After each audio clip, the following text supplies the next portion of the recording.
ममता बनर्जी के इस एक बयान ने सियासी हड़कंप मचा दिया है। एसआईआर के नाम पर बंगाल में 1 करोड़ 20 लाख वोटर्स के नाम काट दिए गए। ममता बनर्जी के इस दावे ने, इस बयान ने क्यों सियासी हड़कंप मचा दिया है?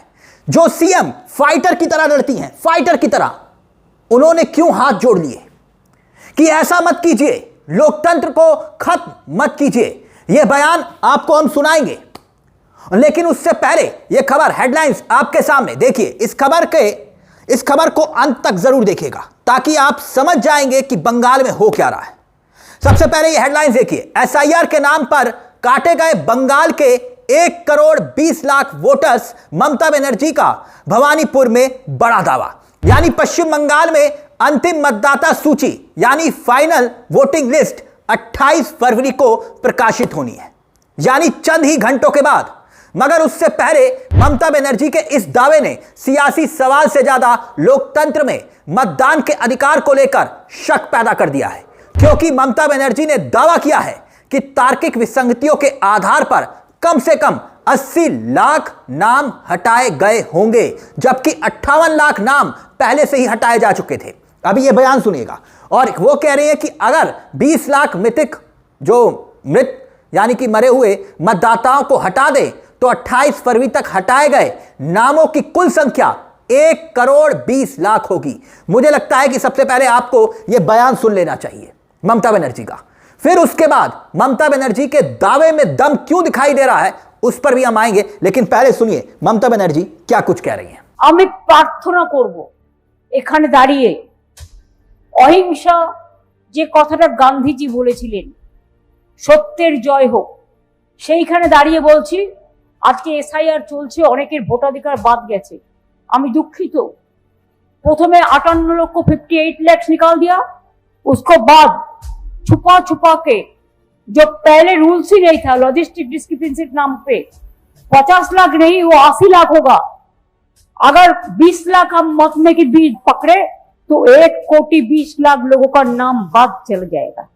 मैंने खुद जाके फाइट किया सुप्रीम कोर्ट में, मेरे को पिटीशन अभी भी पेंडिंग है, लेकिन आज ऑर्डर देने का बाद भी बहुत दिन हो गया, हमको पता नहीं है 28 तारीख में जो लिस्ट निकालेगा 14th हो जाने का बाद भी as per supreme court rules ये लोगों ने छुपा दोस्तों लोगों ने 1 कोटी 20 लाख लोगों को नाम उतार दिया आफ्टर 14 कि लॉग इन उसका पास में है। मैं इंसानी के लिए इंसानियत चाहते हैं, मेरे को देखना नहीं है कौन तृणमूल है, कौन बीजेपी है, कौन सीपीएम है, कौन हिंदू है, कौन मुस्लिम है, कौन जैन है, कौन सिख है, कौन ईसाई हो। मेरे को देखना है कि लोकतंत्र बर्बाद ना हो और जनता का अधिकार प्रतिष्ठित रहे। ऑर्डर भी हो गया, 4-5 दिन हो गया कोर्ट का, उसका बाद भी काम शुरू नहीं हुआ। मेरे को पता नहीं है 28 तारीख में जब लिस्ट निकालेंगे तो लोगों को मन में जिसको नाम नहीं रहेगा कितना दुख होगा। I pray for them in front of my Manas Stambh कि लोगों को अधिकार मत छीनने दो, लोगों को अधिकार वापस दो। हम इसी के लिए हम प्रे करके जा रहा है। अगर जिसको नाम निकाल दिया, जिसको टोटल पेपर है, it was completed after that also, it is not 50 lakhs, it is 80 lakhs and पहले का 58 lakhs, उसमें 20 लाख अगर मौत भी आप पकड़ाओ तो क्यों छोड़ दिया। तो इसी के लिए एक काम सफल हो जाएगा तो हम फिर आके इधर में माथा ठोकेंगे कि हम आज प्रे करके जा रहा है जस्टिस के लिए। जीने दो, जियो और जीने दो। जय जिनेंद्र। जियो और जीने दो, जियो और जीने दो। जय जिनेंद्र। ममता बनर्जी का कहना सही लगता है कि सब कुछ खत्म हो चुका है, कहीं इंसाफ नहीं मिल रहा और इंसाफ दरवाजे के पीछे रो रहा है।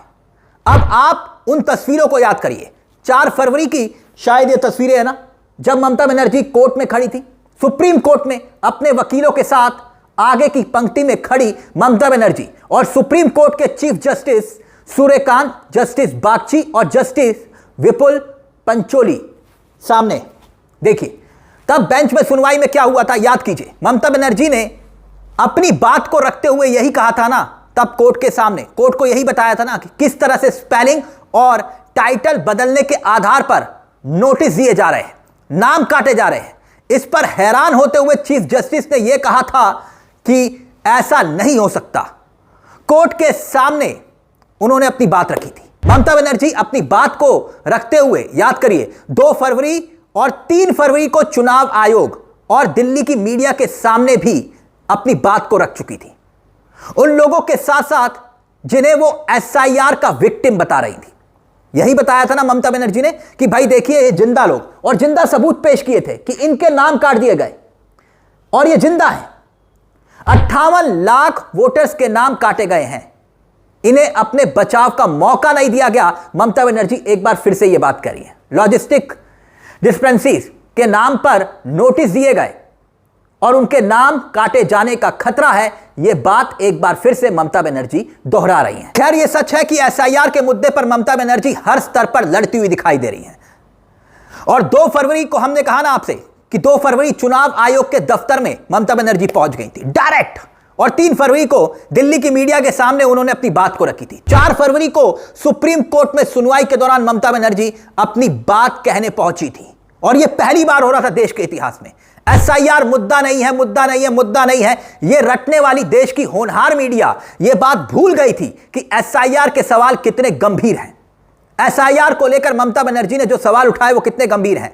देश भर की अखबारों में एसआईआर के नाम पर बिना अपील और दलील के फॉर्म 7 के राजनीतिक इस्तेमाल से वोटर के नाम काटे जाने की खबरें भरी पड़ी हैं, उत्तर प्रदेश से लेकर बिहार और बिहार से लेकर पश्चिम बंगाल। सोच कर देखिए, ममता बनर्जी हर मोर्चे पर, हर राजनीतिक लड़ाई को अभी भी बीजेपी से लड़ रही हैं, चारों तरफ से।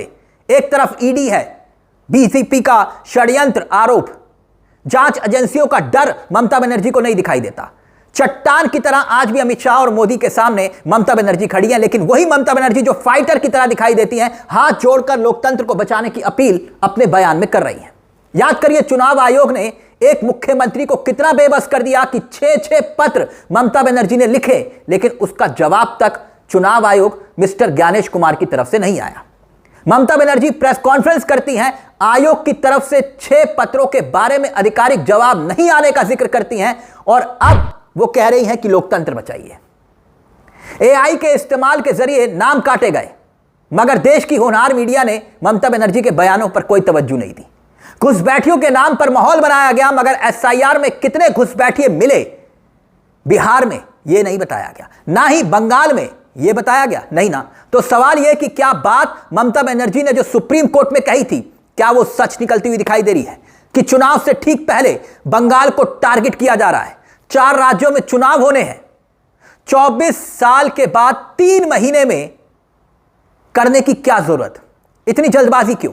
जो काम 2 साल में होता है वो 3 महीने में कैसे होगा, जब फसल कटने का समय है? यही बात कही थी ना ममता बनर्जी ने। और अब यह दावा कि एसआईआर के नाम पर बंगाल में 1 करोड़ 20 लाख वोटर्स के नाम काटे जा चुके हैं। अब ममता बनर्जी के इस दावे के बाद सियासी सवाल खड़े होना वाजिब है। एक तरफ बीजेपी जो एसआईआर का विरोध नहीं करती, दूसरी तरफ सीधे तौर पर, क्योंकि बात यहां पर एसआईआर के विरोध की नहीं है, बात यहां पर सीधे तौर पर उस तरीके की है, उस नीति की है, उस नियत की है जिसमें टारगेट करके वोट काटे जाने का जिक्र हो रहा है। और यह आरोप सिर्फ ममता बनर्जी ने नहीं लगाए। हां, यह बात सच है कि ममता बनर्जी जिस तर्ज पर लड़ रही हैं, ऐसा कोई भी राजनीतिक दल या राजनीतिक नेता अब तक लड़ाई लड़ते हुए एसआईआर के खिलाफ दिखाई नहीं दिया। इस पूरे मुद्दे को लेकर आपकी क्या राय है? क्या वाकई में एसआईआर के नाम पर टारगेट करके वोटर्स को काटा जा रहा है, जो आरोप ममता बनर्जी मिस्टर ज्ञानेश कुमार पर लगा चुकी हैं? अपनी राय हमें कमेंट बॉक्स में जरूर दीजिएगा। मुझे तिलक चावला को दीजिए इजाजत। एक छोटी सी दरख्वास्त, चैनल को सब्सक्राइब जरूर कर लीजिएगा। यह मंच आप ही का है, जहां कलम गुलाम नहीं। नमस्कार, जय हिंद, जय भारत।